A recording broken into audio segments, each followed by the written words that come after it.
അപ്പോൾ ഇതാണ് 8ൻ്റെ പണി എന്ന് പറയുന്നത്. അപ്പോൾ രാത്രി കോയമ്പത്തൂരിൽ നിന്ന് വന്നു. അവിടേക്ക് വേണ്ട സാധനങ്ങൾ, കുറേ സാധനങ്ങൾ മിസ്സിങ് ഉണ്ട് എന്ന് പറഞ്ഞു. അപ്പോൾ അതൊക്കെ എല്ലാം സെറ്റാക്കി ഇന്ന് വണ്ടിയിൽ രാത്രി തന്നെ എല്ലാം കെട്ടി വെച്ച് വണ്ടി ഒന്ന് സ്റ്റാർട്ട് ചെയ്ത് നോക്കാമെന്നുകൊണ്ട് സ്റ്റാർട്ട് ചെയ്യുമ്പോഴാണ് സെൽഫ് എടുക്കുന്നില്ല.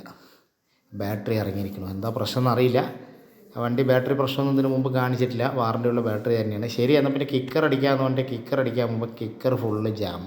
കഴിഞ്ഞ ആഴ്ച ഓയിൽ സർവീസും കാര്യങ്ങളൊക്കെ കഴിഞ്ഞ വണ്ടിയാണ്. ഇനി അവർ ശ്രദ്ധിച്ചിട്ടില്ല, നമ്മളും ശ്രദ്ധിച്ചിട്ടില്ല. അത് കിക്കർ വർക്ക് ചെയ്യുന്നേയില്ല. അപ്പോൾ ഇനി എന്ത് ചെയ്യും? രാവിലെ നേരത്തെ പോകാമെന്ന് പറഞ്ഞിട്ടിരുന്നതാണ്. കാരണം അവിടെ പണിക്കാർ പിള്ളേരെല്ലാവരും ലീവുമാണ്. അപ്പോൾ രണ്ടുപേരേ ഉള്ളൂ. അപ്പോൾ ഞാനും പോലെ പണി നടക്കുകയുള്ളൂ എന്നുകൊണ്ട് എല്ലാം കെട്ടി സെറ്റാക്കി വെച്ചാണ്. അപ്പോൾ ഇങ്ങനെയുള്ള പ്രശ്നങ്ങൾ വരുമ്പോൾ നമ്മൾ എന്ത് ചെയ്യും? നമ്മുടെ ചങ്കുണ്ട് വിനേഷ് ഗ്യാരേജ്, അവൻ മാരുതിൻ്റെ സ്പെഷ്യലിസ്റ്റാണ്. എല്ലാ വണ്ടികളും ചെയ്യും കേട്ടോ. അപ്പോൾ അവൻ കാറിൻ്റെ ആളാണ്. പക്ഷേ ഞാൻ അവനെ വിളിച്ചപ്പോൾ അവൻ്റെ ഒരു ജമ്പ് സ്റ്റാർട്ട്, ഒരു ഹമ്മർ എന്ന് പറഞ്ഞിട്ട് ചെറിയ പവർ ബാങ്കിൻ്റെ അത്രയേ ഉള്ളൂ കേട്ടോ സംഭവം. എന്തായാലും എനിക്ക് ഭയങ്കര അതിശയമായിട്ട് തോന്നി. സാധാരണ നമ്മൾ വണ്ടി ഓഫായി കഴിഞ്ഞാൽ അതേ ബാറ്ററി കൊണ്ടുവന്ന് സ്റ്റാർട്ട് ചെയ്യുന്നത്. ഇതൊരു ചെറിയ പവർ ബാങ്ക് പോലെ തന്നെ ഉണ്ട്.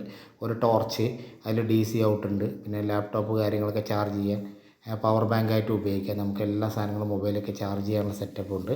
നമ്മൾ സാധാരണ സീപ്പിന് ചാർജർ വെച്ചിട്ട് തന്നെയാണ് ചാർജ് ചെയ്യുന്നത്. ഇത്ര കുഞ്ഞ സാധനമാണെങ്കിലും ആ സീപ്പ് നമ്മുടെ സാധാരണ മൊബൈൽ ചാർജർ ഉപയോഗിച്ചാണ് ചാർജ് ചെയ്യുന്നത്. ആ ബ്ലൂ കാണുന്നത് ഇതിൻ്റെ ജംപ് സ്റ്റാർട്ടറിൻ്റെ പിന്നെ കേബിൾ കൊടുക്കാനുള്ള കണക്ഷനാണ് കേട്ടോ. അപ്പോൾ സ്പാർക്ക് നമ്മുടെ സാധാരണ എൻ്റെ മൊബൈലിൻ്റെ സാംസങ്ങിൻ്റെ ചാർജർ ഉപയോഗിച്ചിട്ട് ഞാനത് ചാർജ് ചെയ്തത്. ഒരു ഫുൾ ചാർജൊക്കെ ചെയ്ത് കഴിഞ്ഞാൽ ഒരു 10 പ്രാവശ്യം സെൽഫ് അടിക്കാനുള്ളത് കിട്ടുമെന്നാണ് പറയുന്നത് കേട്ടോ. അപ്പോൾ എന്താ അതിൻ്റെ പ്രത്യേകത എന്ന് പറഞ്ഞു കഴിഞ്ഞാൽ നമുക്ക് അതിശയം തോന്നിയത് കേബിൾ ഉണ്ട്. അത് പോസിറ്റീവ് കൊടുക്കാൻ ചുവപ്പും ബ്ലാക്ക് നെഗറ്റീവിൽ കൊടുക്കാൻ നല്ല പവർ ഉണ്ട്. സ്പ്രിങ്ങൊക്കെ നല്ല ടൈറ്റ്. കാരണം അത് ലൂസായി കഴിഞ്ഞാൽ നമ്മൾ സെൽഫ് അടിക്കുമ്പോൾ സ്പാർക്ക് വരാനോ കാര്യങ്ങളൊക്കെ സാധ്യതയുണ്ട്.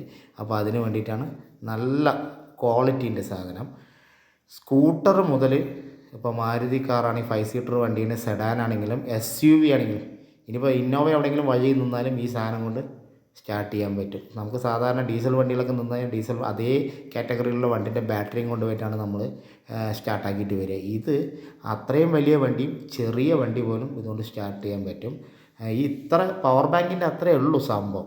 പക്ഷേ സാധനത്തിൻ്റെ വില 15,000 രൂപയാണ് വില. ഇതാണ് അവൻ്റെ അപ്പോൾ എല്ലാ 4 വീലറിൻ്റെയും വർക്ക് നല്ല ഉത്തരവാദിത്തോടു കൂടി ചെയ്ത് കൊടുക്കുന്നുണ്ട്. പാലക്കാട് മരുത റോഡാണ് അവൻ്റെ ഷോപ്പുള്ളത്. വീടിനോട് ചേർന്ന് തന്നെയാണ് അവൻ്റെ ഷോപ്പുള്ളത്.